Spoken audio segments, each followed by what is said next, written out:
And so we finally arrive at Genesis 1. Now, you've heard me say several times why we've waited this long to get to Genesis 1, the seventh video in this series. And let me just reiterate it since we're finally here, is that I wanted us to have a little bit of perspective on Genesis 1 and on Genesis 2 and 3 for that matter, as documents that are engaged in a dialogue in the ancient Near East. So as we read Genesis 1 today, we're in a dialogue right now. So, for example, you may know Ken Ham, Answers in Genesis. You may know the Creation Museum there in Kentucky. And you may know that whole debate about evolution versus creation and all of those sorts of debates. And so it's very difficult, especially if we've grown up or have been participants in those sorts of debates. It's very difficult for us to read Genesis 1 the way that an ancient Israelite would have read Genesis 1. We tend to read Genesis 1 in, well, we think we're reading it in a bubble. We think we're reading it as it is on its own. And there's a kind of subtle, dynamic here where I assume that I've arrived. I now know what this is really about. You know, everybody before me was stupid, as it were. But now we don't think of it in that terms. We're thinking, well, this is the way it was always meant to be read. But when we assume that the way that I read it is the way it was always meant to be read, I'm assuming that, and now finally in 2021, Ken Schenck has it all figured out. No, that's not what I mean. I mean, this is the way God always meant it. Right, and the way God always meant it is the way you understand it, Ken? Is that what you're saying? Well, what about somebody in the year 1200? Were they just stupid and they didn't, when Augustine read Genesis 1 and 2 and 3 in a somewhat allegorical way. Allegory is where you don't take it literally. You see it symbolically. You take it maybe poetically, or you think, well, this represents that and this represents that.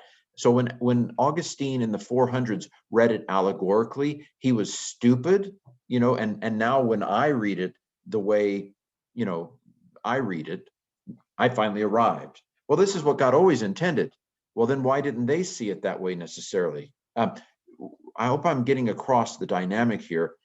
Since we've seen some videos, we've talked about Leviticus, we've talked about Numbers, we've talked about Deuteronomy, we've talked about Exodus. I'm hoping that we're beginning to see our modern glasses a little bit and to put on some new glasses that are the glasses of the ancient Near East. To be able to read a text like Genesis 1, not in terms of my agenda or the issues of my day, but to be able to see how Genesis 1 would have been read in its day for what it originally meant. Okay, that's enough preface, I'm sure you think. Man, you're always prefacing stuff, Ken. But I do, however, despite everything I just said, I do think there is a kind of Christian reading of Genesis 1 that has developed over the centuries. So it's not a reading that's stuck in modern debates over creation versus evolution. Those are fairly recent, right? Darwin was late 1800s. So the whole debates over whether Genesis 1 should be read in a certain way on that score is a fairly recent kind of debate. But there is a kind of Christian way of reading Genesis 1 that is a couple millennia old, a couple, 2,000 years old at least, maybe 1,800 years old. We'll see what you think. But there is a kind of Christian reading of Genesis 1 that is a couple thousand years old, and it is broader than modern debates over things like evolution. So I want on this slide to sketch out what I think a kind of Christian reading of Genesis 1 is. And then on the next slide, I'm going to argue that the Christian reading, while I believe it's a valid reading, is even then probably a little different from the ancient Near Eastern reading of Genesis 1. And the ancient Near Eastern reading of Genesis 1 is what I'm arguing is the original connotations of Genesis 1. All right, so let's begin. A Christian reading of Genesis 1. So when I read Genesis 1:1 as a Christian, I read, in the beginning, God created the heavens and the earth. Bereshit bara Elohim et hashamayim ve'et haaretz. In the beginning, God created the heavens and the earth. When I read that, I see a creation out of nothing. Ex nihilo is the Latin to impress your friends with, out of nothing. And so that's the way I read it. I believe Christians and Jews have read Genesis 1 that way, at least since the year 200 AD. I might talk about that in a second. But I do believe that it is a Christian way to read Genesis 1:1 as ex nihilo creation. Now, in a second, I'm going to ask, is that the way an ancient Israelite would have read it? And I'm not sure it is the way an ancient Israelite would have read it. However, I believe it is a true reading of the text. We're getting into hermeneutics again, this question of how do you interpret text. But I think anybody who's had a debate over what you meant by an email or a text or something on Facebook, anybody who's had a debate about what you meant will fairly quickly acknowledge that the very same words can be read in more than one way. So let's say we get into a debate over a text that I sent someone. And let's say that I know that when I sent that text, this is what I thought those words meant. And then somebody who got the text thought, I didn't take it that way, and I'm not sure I believe that you meant it that way. You ever get into that kind of debate? There was a philosopher by the name of Paul Ricoeur, taught at the University of Chicago for years, who basically argued, and I think he's right here, once you have uttered a text or written a text, to some extent it takes on a life of its own. He called this the autonomous text. That once a text is severed from its author, the author loses to some extent control over what that text means. And we're going to get into these sorts of issues more and more throughout this course, because the biblical text is a text. And as a biblical text, it is susceptible to multiple readings. And, I don't think that people who don't agree with my church are evil. I don't think that's why they have different interpretations. I think it is only natural that a text-oriented faith like Christianity, well, what's going to happen? You're going to have Lutherans who read the text one way. You're going to have Episcopalians and Methodists who read the text different ways. You're going to have Wesleyans who read it a different way. You're going to have Baptists. You're going to have Reformed. So any text is susceptible to multiple interpretations. And so it's no wonder we have tens of thousands of denominations, different churches, because we're all reading the same text with our different glasses on. We bring the dictionary in our head to the text, and surprise, if I bring a Wesleyan dictionary to the text, ding, obviously it means Wesleyan things. If I bring a Baptist dictionary to the text, ding, obviously it means Baptist things. And so it's no wonder that we have different interpretations of these same texts, because that's the very nature of texts. It's the very nature of texts to be susceptible to multiple interpretations. I'm giving you anticipations of things we'll talk about over and over again before we get to the end of this series of videos. And so there was an original meaning, an originally understood and intended meaning to Genesis 1. And since Genesis 1 was written in, at some point in the second or third millennium BC, there's disagreement. Some think that Genesis 1 is like a preface to the whole Pentateuch that was added, say, in the 500s or 400s BC.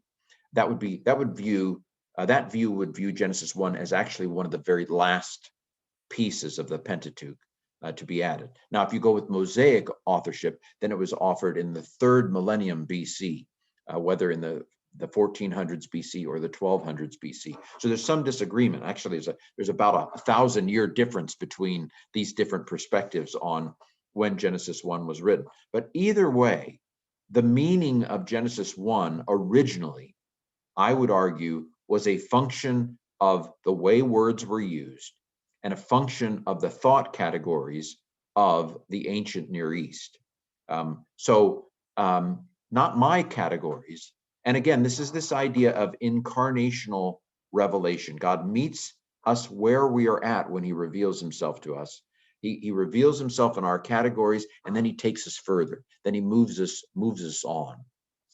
And so the first meaning of the biblical text of Genesis 1 is a meaning that is a function of how what words meant, and of course, and of the paradigms of the ancient Near East.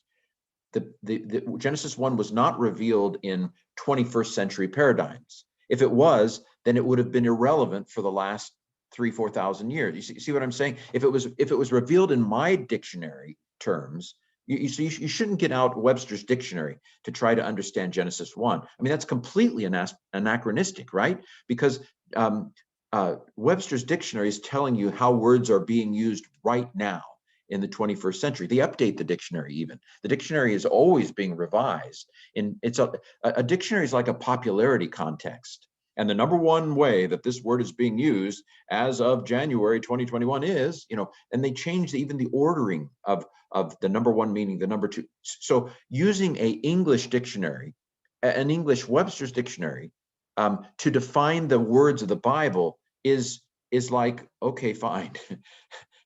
That's completely off. It's completely wrong, but okay, fine. I mean, it's not entirely wrong. Actually, let me take it back. There's got to be some element of overlap. It's not that it's entirely wrong. It's just off. It's going to be off. It's going to be approximate. It's going to be maybe in the ballpark, but it's not going to be accurate or precise. Let me say precise. It's not going to be precise because the meaning of words in our world are a function of our paradigms and our categories, and the original meanings of Genesis 1 are going to be a function of the ancient Near Eastern meanings and the ancient Near Eastern categories. Okay, so I do believe there are multiple valid or multiple true readings of the biblical text. The most important one is the original one, because that's what it really meant. And so the original meaning of Genesis 1 is what it really meant as a function of ancient Near Eastern categories. I've mentioned there is a Christian reading of Genesis 1. I, by faith, believe it is a valid meaning of Genesis 1, even though it's not the same, not exactly the same. It's not likely to be exactly the same as the original ancient Near Eastern meaning. So it's kind of like a second meaning. And then I do believe that God zaps us with, you're doing your devotions in Genesis 1 and the Lord zaps you using the polyvalence of texts, the multiple meanings that texts can have. You read the verse from Genesis 1 and the Holy Spirit says, bam, and you hear a word from the Lord while you're reading Genesis 1. Now, if it's a word from the Lord, it's valid, right? Because God is the source. And actually, if it's truly a word from the Lord, it's just as inerrant as any other word from the Lord, right? Because truth is truth. If God gives you a truth, it's true. And if it's from God, it's absolutely true. It's definitely true. And so, but the problem with zapping meanings is that the uncertainty. How do you know for sure that it's God zapping you? I mean, the most certain meaning, I think, is the original one. And then I think also the Christian meaning is a inspired meaning. And the meaning that you hear is only as inspired as you are certain that it's God speaking to you, because it might not be God speaking to you. It might be the Wheaties you had for breakfast. And so, although Wheaties are good, I'm sure. So little side note there, but we had to cover that at some point. We're beginning to talk about hermeneutics, how we interpret texts. Let me go ahead and go back to my slide now. So we as Christians believe that Genesis 1 should be read to imply ex nihilo creation, creation out of nothing, that there is nothing that was here before God started, and not even emptiness, I would argue, that God didn't create the matter of the universe out of, he didn't put the matter of the universe into emptiness that was already there. God created the emptiness itself. Einstein's theory of relativity, I think, general theory of relativity, has really expanded our understanding of ex nihilo creation. This is an interesting thought to me, that nobody before 1915 would have understood creation out of nothing as well as we now can understand ex nihilo creation, because they just hadn't even thought of the fact of emptiness being created. The general theory of relativity suggests that space can expand and contract, that emptiness can expand and contract. I don't even understand that. What does that even mean? But so that God created the universe not out of zero, as in the emptiness was there and he put the matter into it, but that God created the universe out of empty set, that there wasn't even zero there. There wasn't even emptiness there. God created it all out of bleh, out of nothing, not out of zero, but out of nothing, not even emptiness. What this implies is that God created all the power that exists, and therefore he must be all powerful. That we call that omnipotence, all powerful, and that God must be all knowing, omniscient as well, because God doesn't just happen to create stuff. He designs it all. You know, I might cook something and it tastes good because I didn't create the rules for how ingredients mix. I didn't create the rules for chemistry. I didn't create the rules for flour and salt and all those things. I didn't create taste buds. And so I might coincidentally cook something that tastes good. But God's creation is not like that. God creates the very rules for this universe. He creates the very rules for how things exist and mix. He creates the rules of chemistry. He creates it all out of nothing. And so God must have a complete and utter thorough knowledge of how this universe works, which, in my opinion, implies that God understands evil, God understands experience, that God created the possibility of evil. I don't think that God created evil as a thing. I believe God created the possibility of evil. So God must understand what evil is like. God must know what it's like to sin, even though God obviously has never sinned. He must know what it's like to sin because he created the possibility of there being sin. He created all the rules. That's implied by creation out of nothing. Is this stuff that was in the mind of Moses or the author of Genesis? Absolutely not. These are thoughts that I think could only have been thought in detail after Einstein's theory of relativity. I'm not that it couldn't have partially been understood before then. And so again, you don't have to agree with this, but I'm suggesting that there are ways in which secular knowledge can contribute to our understanding of theological knowledge, and of course, certainly vice versa. Again, things that we can talk about and debate. Now, Genesis 1:31 says that everything God created was good. Now, the way that we have typically taken that in recent times is that there was no moral imperfection to the universe. I think this is the way that Augustine in the early 400s takes it as well, that the universe is created morally good. There's no moral defect to the universe. That's the way Christians have tended to take the statement that everything was good. We've tended to take it in a moral kind of way. Again, we'll argue in a second that may not have been the way they would have taken the word good in the ancient Near East. And of course, humanity is created in the image of God. This is very important for us as Christians, because we don't believe that humans are roadkill. We believe that humans are something different from animals. Now, we may be animal too, but every human being has a certain dignity to them because they are the image of God. This is a very profound belief that Christians have, because it implies that even someone like Hitler should be that even somebody who we would perhaps again, I don't want to get into a debate on, say, capital punishment, but let's say that it is decided that Hitler's, let's say he didn't manage, let's say that history is different. Let's say that he didn't manage to commit suicide and that he was apprehended and that he was put on trial. He is still a human created in the image of God. And so even if you were to hang him, for example, the Nuremberg trials resulted in hangings, that you would hang him with dignity as a human being. Again, I don't know if I'm what I'm suggesting is that even people in prison have a certain dignity to them because they're a human being. That God loves even those who ignore him and disobey him and scorn him. That God still loves them. That every human being is created in the image of God, and that makes every human being intrinsically valuable. Of course, we would also apply this to the unborn as well. That there is a dignity to the unborn because they are created in the image of God.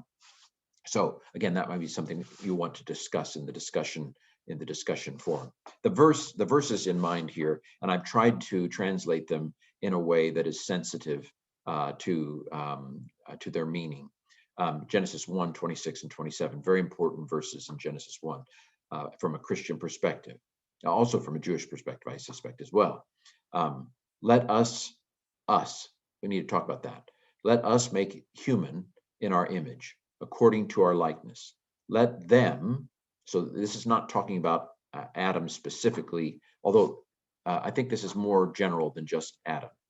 Let us make human, Adam, in our image, according to our likeness. Let them rule over the fish of the sea and over the bird of the sky. So Elohim, God, created the human, Ha'adam, in his image. In the image of Elohim, he created them, male and female, he created them. So both men and women are in the image of God. It's not just the male, but both male and female are the image of God.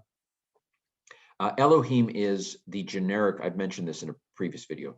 Elohim is the generic word for God. God's name is Yahweh, just like my name is Ken. But I am also in the category of human. I am human. Elohim is the category of God, although it is a peculiar word. And we'll talk about that in just a second. So there you have that. All right. Now, that's the Christian way of reading Genesis 1, I believe. What is the original way of reading Genesis 1? So we have to back it up at least several hundred years and maybe over 1,000 years. Back it up from an ancient Near Eastern perspective. A&E, by the way, is an abbreviation for ancient Near East. I may use that to save typing energy. So from an ancient Near Eastern perspective, what was the original connotation of Genesis 1? Well, I think we can answer this question at least to some extent. For one thing, we have other creation stories. So the Enuma Elish is the Babylonian creation story. And if you go with Genesis 1 being a preface to the Pentateuch, then it is probable that the Israelites would have had interaction with the Babylonian creation story by the time the preface was written. If you go with Genesis 1 being a preface to the Pentateuch, then it almost certainly is aware of, I think, the Enuma Elish. Now, in the Enuma Elish, you have this conflict between the gods, and this is typical of creation stories. We have creation stories from various ancient cultures, and the creation stories always involve war. They always involve conflict. So in the Enuma Elish, the god Marduk fights against the sea, the saltwater sea goddess Tiamat, and Marduk takes Tiamat, breaks her in half. He takes part of Tiamat and puts waters above. He takes the other part of Tiamat and creates the waters down here, and which is very curious because in Genesis 1, God separates the waters from the waters, and Tiamat basically is the waters. By the way, the Hebrew word tehom, which is used in Genesis 1:2, is related etymologically to Tiamat. If you look at the consonants are where you look for the similarity. And so the Spirit of God hovered over the face of the deep, the tehom. I do not at all think that Genesis 1:2 is thinking of the deep as a goddess. I do not at all think that at all. But it is fascinating. So you have this war between the gods, this striving, this struggle. None of that is in Genesis 1. This is quite striking, and I think an ancient Israelite this would have been striking to an ancient Israelite. God just says, "Let there be light." There's light. There's no struggle. There's no pushback. The creation doesn't say, "Can I push back a little on that light thing?" I mean, there's no fight. There's no war. God says it. It's done. And God said, "Let there be light," and there was light. So there's no war between the gods. And in fact, I would say one of the main features of Genesis 1 that I notice is that I think would have been noticeable to the ancient Near East is how orderly things are. The ancient Near East, they would have assumed that creation is the creation of order out of chaos. They would not have, I don't think that they would have assumed, I don't think that they would have assumed ex nihilo creation. I don't even think that was a concept. I don't think they would have even, they wouldn't even thought that. So it's not that Genesis 1 doesn't or didn't teach ex nihilo creation. It's that wasn't even a thought. It's not even a question. The assumption of ancient Near Eastern creation is that creation is the creation of order out of chaos. And so I think that they would have seen Genesis 1 as God creating order out of chaos. And God does it in a very methodical and orderly kind of way. And it fits with the kind theology I mentioned in the Leviticus video, this idea that everything is created according to its kind and everything is very orderly. That would have been very striking, I think, about the creation story in the ancient Near East. Look at how orderly God is making things. He's ordering up the chaos. God is a God, and this is a takeaway, I think, a great takeaway, that God is a God who creates order out of chaos. And let's face it, the world is full of chaos. 2020 was a year of chaos. As I'm making this video on the day when the 2020 election will probably be finally put to rest in the Congress. And again, whatever you think the outcome should have been, probably today is the end of the maybe the end of the chaos. But God is a God who brings order out of chaos. The chaos of COVID. God is the God who brings order out of chaos. I think that's one of the major takeaways from Genesis 1 when we read it in the light of the ancient Near East. God is a God who brings order out of chaos. I think it would have been noticeable to an ancient Israelite and to an ancient reader of Genesis 1 that there's only one God present. Of course, in the Enuma Elish, there are many gods present, and there's a fight between the many gods, but there's just one God present. And God said, "Let there be light." Vayehi or, yehi or. Or no, sorry. Vayomer Elohim, yehi or, vayehi or. And God said, "Let there be light," and there was light. And the word Elohim, let me just mention the word Elohim here. It's a curious word for God because it's a plural word. Im is a plural ending, and yet it's always used with a singular verb. I don't know how much grammar you remember, but subjects and verbs are supposed to agree. So if you have a plural subject, a more than one subject, it should have a more than one verb. And if you have a singular subject, it should have a singular verb. So we don't say, we say, Ken says, singular subject, singular verb. We don't say Ken say, because say goes with, we say they say. The subject and verb have to match. And this is even more true in Hebrew than it is in English. And so it is a little curious that Elohim, even though its form is plural, it's like it has an S on the end, like boxes. It's like it has a plural on the end, and yet it always takes its verb in the singular. So Elohim is always treated like it's a singular word, even though it has a plural ending. This is very curious. And of course, as Christians, we're tempted to see the Trinity here. Let us make humanity. And God, plural, said, singular.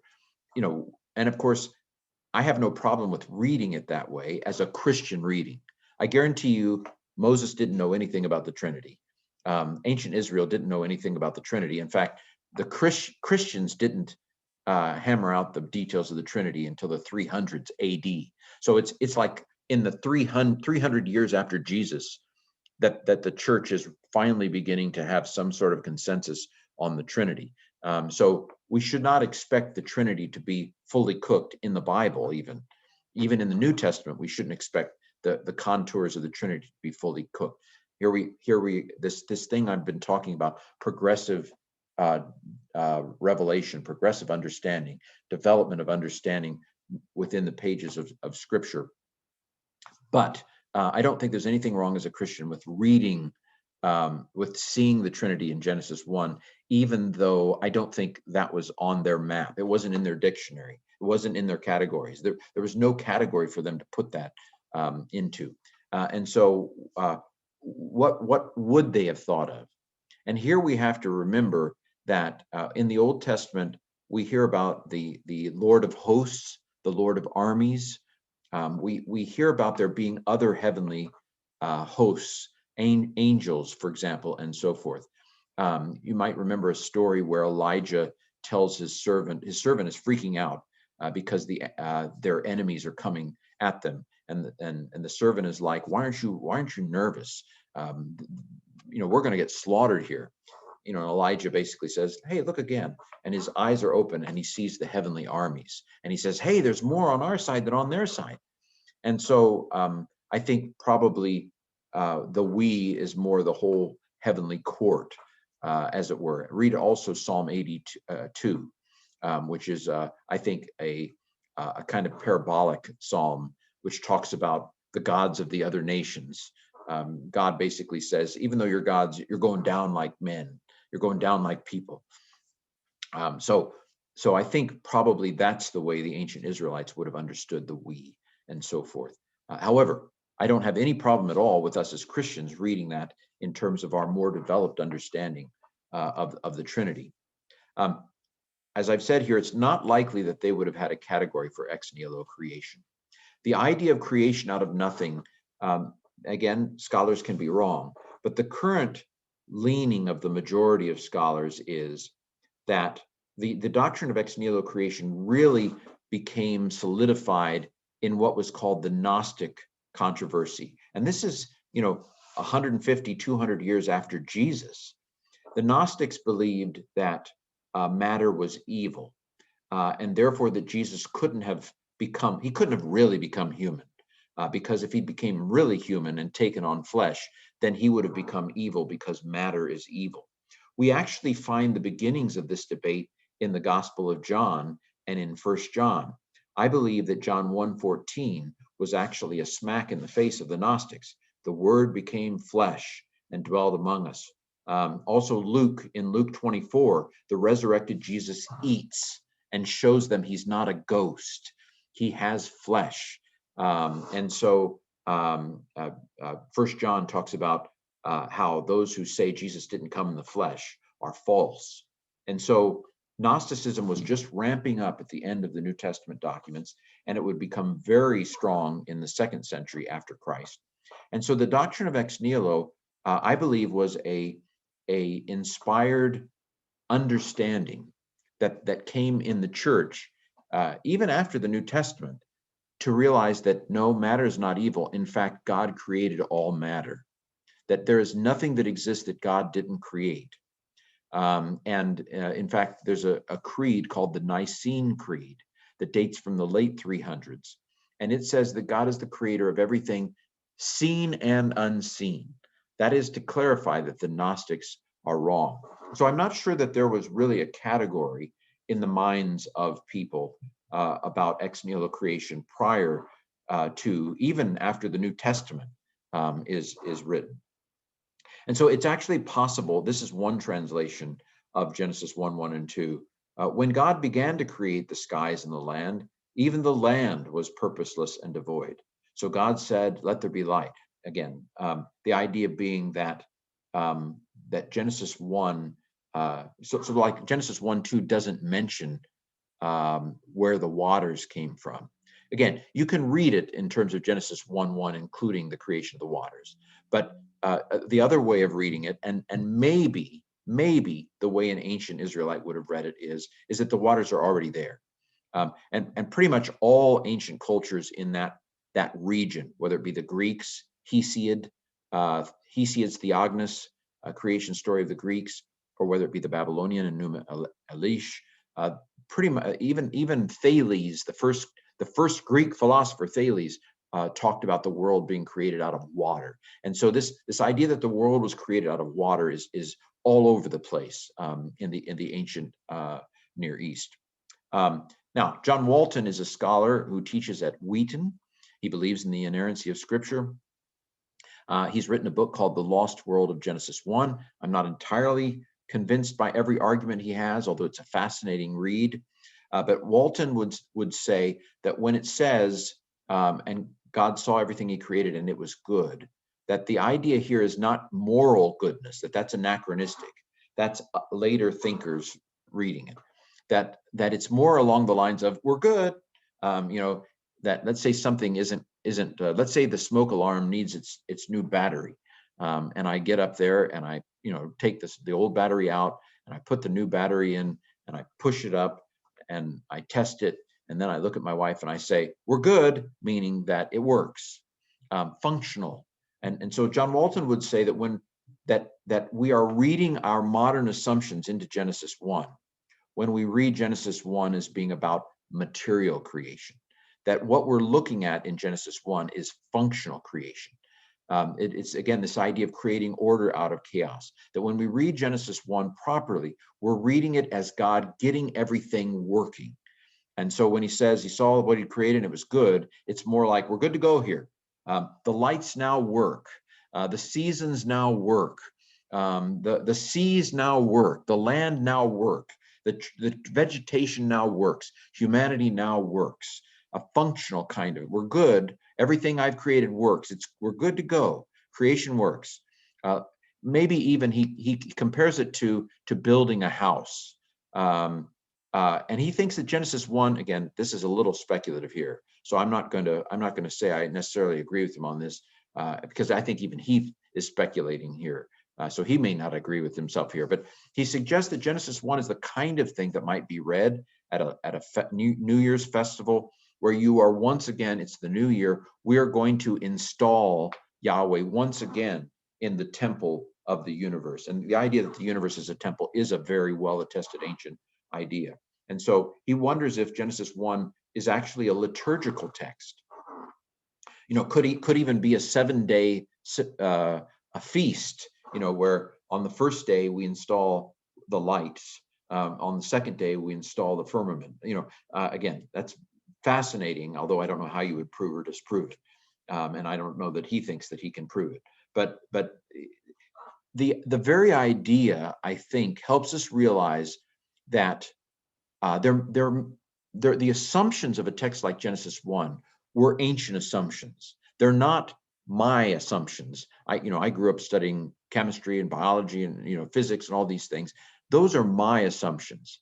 And if nothing else, Walton shows us that the assumptions of this text are ancient assumptions in that sense. It wasn't written to be a scientific textbook. And so God creates order out of chaos. This is very common. Walton didn't come up with this. And I do like this, that on day 1 through 3, we get the functions. So he creates light, which enables time. Day 1, so God creates time on the first day when he creates light. And then when he divides the waters from the waters, and he puts a dome to hold the waters above, but from the waters below, that is setting us up for weather, and it's setting us up for seasons. And then he creates the vegetation on day 3, which creates food. Now there's something there that can be eaten eventually. And so then in days 4 through 6, God sets up the functionaries, the agents of that domain. So if day 1 created time, then day 4 creates the sun and the moon and the stars. By the way, it says he put them in the dome. He put them in the firmament. This doesn't seem to be the way that we literally take it, because if that's true, then we would have the sun and the moon under the waters, right? Because he puts them in the dome, in the firmament. And then we have waters above. So this, I would say personally, that this is a poetic presentation of creation. that it was that we're reading it wrongly if we try to take it literally, and that even Ken Ham, I would argue, doesn't actually read Genesis 1 literally, because if he did, then we would have to assume that there is a dome in the sky in which the sun and moon and stars are located, and that there are waters above the Alpha Centauri, for example. Not even Ken Ham reads Genesis 1 literally. Then I would say, again, you don't have to agree with me at all. And so the sun is created to function in time, and then the seasons. He created weather. He created the domains, the structure of the universe, and so he creates the chaos creatures, Leviathan and Behemoth. Well, maybe not Behemoth, but he creates the sea monsters, as it were, that are out in the waters on the edges of the world. And then he creates humans and animals on day 6, who are the consumers of the food that was created in day 3. And so when you take this poetically, you don't have to try to line it up with what you learn in a biology class or anything like that. It's a poetic expression of the order of the world and of God creating order. Again, you don't have to take it that way. And then Walton would say that God sits down in his house on day 7. The Sabbath is not God stopping all work. It's more like, okay, I built my office, now I'm going to work. Everything's built. The temple of the universe is built. Now God's going to sit on his throne and rule it.